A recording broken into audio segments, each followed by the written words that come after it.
Ici, j'ai une Suzuki S-Cross et laissez-moi vous montrer comment régler les paramètres de volume dans presque toutes les Suzuki. Nous allons donc expliquer étape par étape comment accéder aux paramètres de volume dans le système d'infodivertissement Suzuki et ce que vous pouvez modifier dans ces réglages. Très bien, alors pour commencer, utilisons l'écran d'accueil du système d'infodivertissement Suzuki. Ensuite, vous avez ici les paramètres. Choisissons donc l'icône des paramètres, cette icône en forme d'engrenage.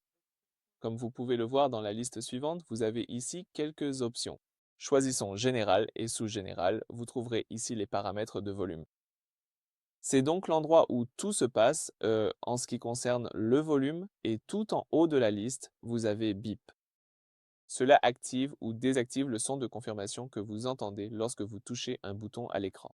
Actuellement, c'est désactivé, mais si vous activez, nous entendrons ce son de bip comme vous pouvez le voir et l'entendre bien sûr. Si vous souhaitez désactiver le bip, utilisons ce bouton. Ensuite, nous avons aussi le guidage vocal, la deuxième option. Cela permet d'activer ou de désactiver les instructions de navigation vocale. Actuellement, c'est désactivé, mais si vous souhaitez entendre ces instructions comme tourner à gauche dans 200 mètres, il faut activer cette option en utilisant ce bouton. Je vais l'activer. Nous avons aussi ici le volume du guidage vocal. Cela règle le volume de la voix de navigation lorsqu'elle parle. En ce moment, il est réglé sur 8. 8, c'est le niveau moyen. Le guidage vocal sera entendu à ce volume. Nous pouvons entendre ce niveau. Donc c'est le niveau le plus bas. Laissez-moi vérifier le niveau le plus élevé.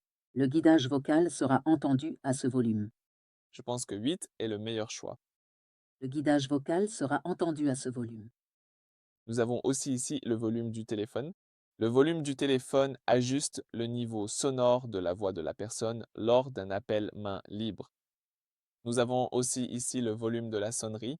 Comme vous pouvez le voir ici, cela contrôle le volume de la sonnerie de votre voiture lorsque vous recevez un appel entrant. Nous pouvons vérifier les volumes de la sonnerie. Le plus fort, et en ce moment nous avons le volume le plus fort. Très bien, laissez-moi le mettre à 8 par exemple. Ensuite, nous avons aussi ici le volume de la reconnaissance vocale. Cela règle le volume du retour de la voiture lorsque vous utilisez les commandes vocales. Nous pouvons également vérifier le niveau sonore.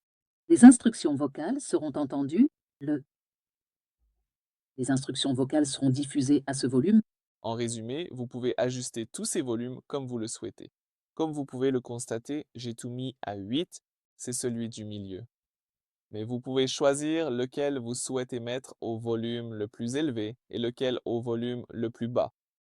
Vous avez aussi ici l'option d'atténuer le volume AV lors des instructions vocales, comme vous pouvez le voir. Atténuer signifie baisser. Ce réglage contrôle à quel point la musique provenant de la radio, de Spotify, etc. devient plus faible lorsque la voix de navigation parle. Vous pouvez l'ajuster et choisir une forte atténuation ou simplement utiliser une faible atténuation ou encore la désactiver. Je pense qu'une faible atténuation me suffit. Vous avez aussi ici l'option d'atténuer le volume AV sur l'écran de la caméra. Donc, lorsque vous passez la voiture en marche arrière et que la caméra s'allume, ce réglage baisse automatiquement le volume de la musique afin que vous puissiez mieux vous concentrer et entendre votre environnement, comme les capteurs de stationnement. Actuellement, c'est activé. J'aime avoir cette fonctionnalité activée, donc je vais la laisser sur activer. Et puis, vous avez aussi le contrôle du volume dépendant de la vitesse. C'est assez utile. Cette fonctionnalité augmente automatiquement le volume de la musique à mesure que vous roulez plus vite pour compenser le bruit du vent sur la route. Donc, le niveau 1 correspond à une augmentation subtile. Au niveau supérieur, bien sûr, l'augmentation est plus importante. Vous pouvez l'ajuster au niveau que vous souhaitez ou simplement le désactiver. Je pense que c'est tout. Vous venez de parcourir avec moi tous les réglages que vous pouvez contrôler en ce qui concerne le volume. Comme vous pouvez le voir, il y en a pas mal. Vous pouvez donc les ajuster et les utiliser comme vous le souhaitez. Voilà, c'est tout pour cette vidéo. Merci d'avoir regardé, veuillez vous abonner à notre chaîne et laisser un pouce en l'air.